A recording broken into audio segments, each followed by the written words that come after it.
गुढीपाडव्याला हिंदू नववर्ष सुरू होते। या नववर्षानिमित्त भाकीत वर्तवण्याची जुनी प्रथा नगर जिल्ह्यात आजही टिकून आहे।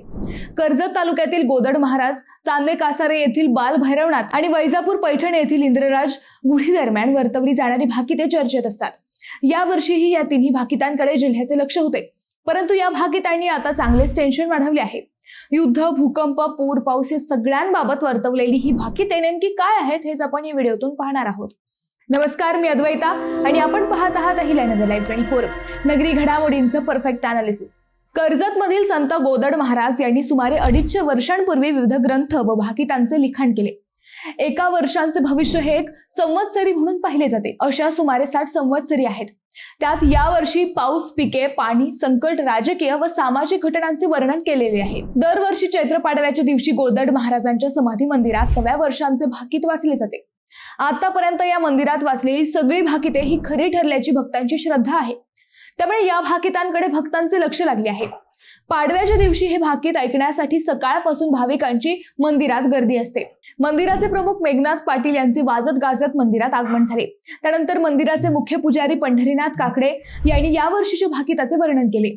ही संवत्सरी ऐकल्यानंतर अनेकांच्या काळजाचा ठोका चुकला, परंतु पाऊस पाण्याच्या भाकितावरून शेतकऱ्यांनी समाधानही व्यक्त केले। नेमके काय होते या भाकितात हे पाहू। या भाकितात सांगितले की या नव्या संवत्सरीचे नाव पराभव संवत्सर आहे। याचा स्वामी राहू गुरु आहे। खरीपासाठी यावर्षी चांगला पाऊस होईल, मात्र धान्य संचय करण्याचा सल्लाही देण्यात आलाय। म्हणजेच काही ठिकाणी पूर परिस्थितीही सांगितली गेली आहे। आषाढ, श्रावण, भाद्रपद आणि अश्विन या 4 महिन्यात चांगला पाऊस होईल। ऑगस्ट मध्येही चांगला पाऊस होईल। परतीचा पाऊसही जोरदार पडेल। काही भागात अतिवृष्टी होईल, त्यानंतर पुराचा धोकाही वाढेल। ओला दुष्काळाचा सामनाही करावा लागेल। आता हे झाले पाऊस पाण्याचे भाकीत, परंतु या संवत्सरीतील देश विदेश आणि राजकीय भाकितांनी मात्र टेन्शन वाढवलंय। इराण, इस्रायल, अमेरिका या युद्धाचे परिणाम भारतालाही जाणवतील असे भाकीतही सांगण्यात आले। पुढील काळात जगभरात रोगराई वाढेल व त्याचा परिणाम भारतावरही होईल असा इशाराही देण्यात आलाय। राजा प्रजा वादही डोकेदुखी वाढवणारे ठरतील असा अंदाज सांगण्यात आलाय। विरोधी भावना वाढेल आणि त्यातून गंभीर परिणाम समोर येतील। भूकंप, आगीच्या घटनाही देशात घडतील। अतिवृष्टी व पुराचा धोकाही वाढेल। उद्योग व्यवसायात तेजी मंदी जाणवेल असेही सांगितले गेल्याने टेन्शन वाढले आहे। आतापर्यंतच्या भाकितांचा इतिहास पाहिला तर ही भाकिते खरी ठरतात असे गोदड महाराजांच्या भक्तांनी सांगितलं। असेच काहीसे भाकीत चांदे कसारे येथेही वर्तवण्यात आले।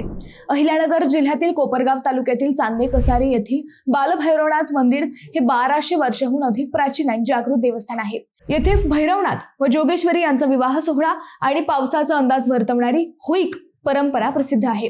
गुढीपाडव्याला नवीन वर्षाच्या सुरुवातीला चालू वर्षातील पाऊस व रोगराई यांचे भाकीत वर्तवले जाते। या वर्षीही असे भाकीत वर्तवले गेले। या भाकितात यावर्षी मध्यम स्वरूपाचा पाऊस पडेल असे भविष्य वर्तवण्यात आले आहे। अन्नधान्य मुबलक होईल व शेतकऱ्यांच्या इच्छा पूर्ण होतील असेही सांगण्यात आले।